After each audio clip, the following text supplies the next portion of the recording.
Dear Catholic Charities. Hi, my name is Vera Johnson. My name is Dana Blakely. Hi, I'm Andrew. My abusive relationship lasted 10 years. I am a senior adult and a member of the Christ Child North program. I am an addict, plain and simple. You helped my husband Darren and me with the adoption of our daughter Elizabeth. My name is Elizabeth and I'm 6. She had a full head of dark hair and she was just a little more than 7 pounds. She was like the cutest baby you've ever seen. I always say that to her. It's the strangest phone call you could ever get in your life. My phone rang and it was Elizabeth's birth mother, and she said, I don't know how to say this, but I'm just gonna say it. I am pregnant and I have heard that you are thinking about adoption. We had no idea where to begin. She lived in Florida and we lived here in Omaha. While we had been discussing adoption, we had taken no steps to actually prepare for it. Until meeting with Catholic Charities, we had not considered all the benefits to open adoption. You have a medical history, you have a family history, you have an open line of communication to this person who loves their child enough that they're considering this as an option. Let's do it the other way around and see if it fits. Oh yeah. Elizabeth has been for us a true joy. We will always reflect positively on our experience with Catholic Charities and are thankful that they played an important role in what is easily the most important event that has occurred in our lives. Very good. That was Nice job. Around my 14th birthday, the summer before my first year of high school, I began smoking pot and drinking. Pretty quickly, a few weeks, my marijuana use became daily.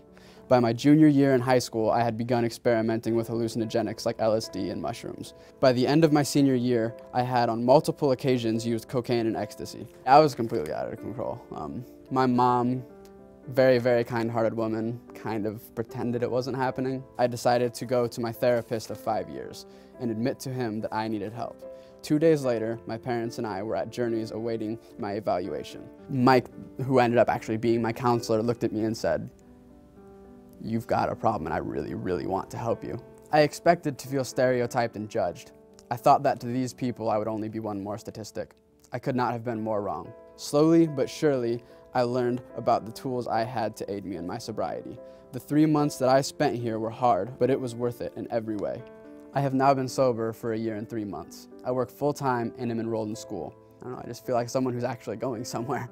I am very thankful for what I took from here and for the people here that helped me obtain it. Sobriety is a journey, not a destination. I've always thought that was cheesy, but it's the truth, and it's possibly the most important thing for me to remember. The last time he hit me, I had to get medical attention in the ER. I don't want my kids to see that ever again. I had contusions in my head, and I had a bump on my forehead, and then on my back I had red marks on the back of my back.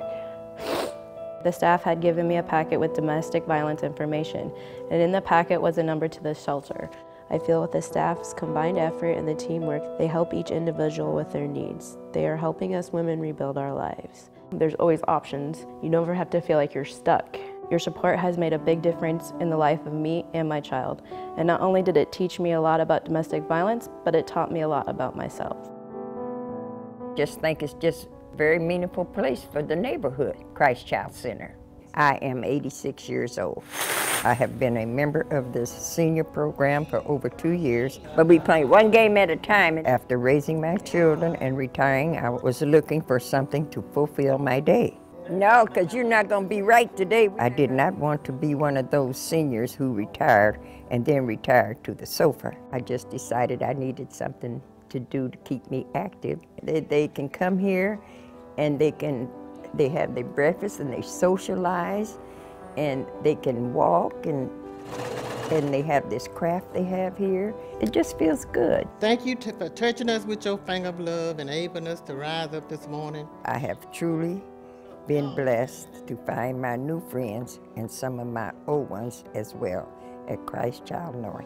Thank you, Catholic Charities. It just gives us something to do at least 3 days a week. Thank you, Journeys and Catholic Charities. You really helped push me in the right direction. Thank you, Catholic Charities. She's just the sweetest girl with the biggest heart. Thank you, Catholic Charities. You've given me the support to move on with my life. These are just 4 of the many success stories coming out of Catholic Charities. In 2012, 75,000 people found hope and help with addiction, adoption, hunger, violence, employment, and the family. The list is endless. Catholic Charities, providing hope, changing lives, serving all.